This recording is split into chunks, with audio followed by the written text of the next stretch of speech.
for a town called Stall. Well, it's my first production, and I think that we did a really amazing job. I think it's texturally a really good movie, and that you should see it.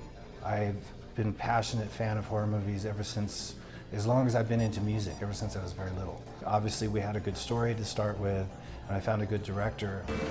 Is that it? Oh! You're kidding me.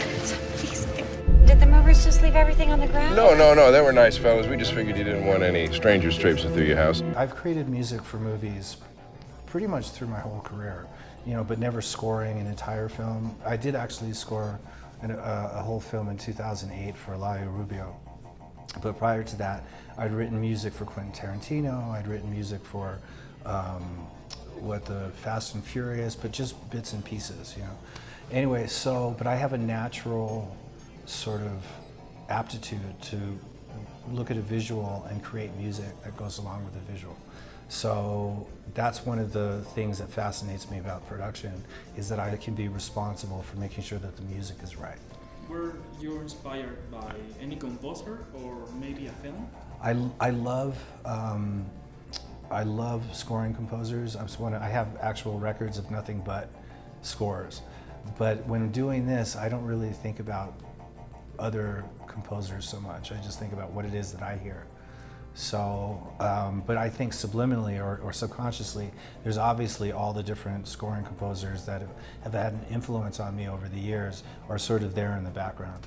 The world will become his.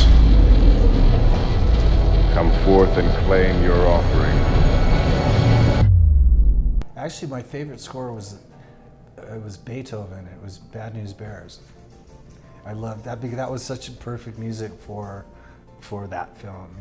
Another one is Clockwork Orange, which is also Beethoven.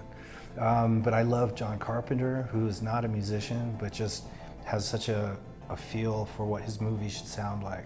There's a lot of difference. I mean, I think probably my favorite scoring composer has to be John Williams, because he's made obviously so many really important, majestic themes for these bigger than life films, Dad, what's going on? Go!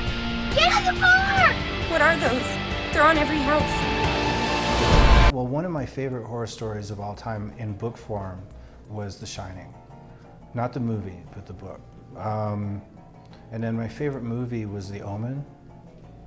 One of them anyway. There's so many favorites. I don't have like just one favorite, but that one had a big influence on me when I was, I guess 10 years old or something like that, This is his will.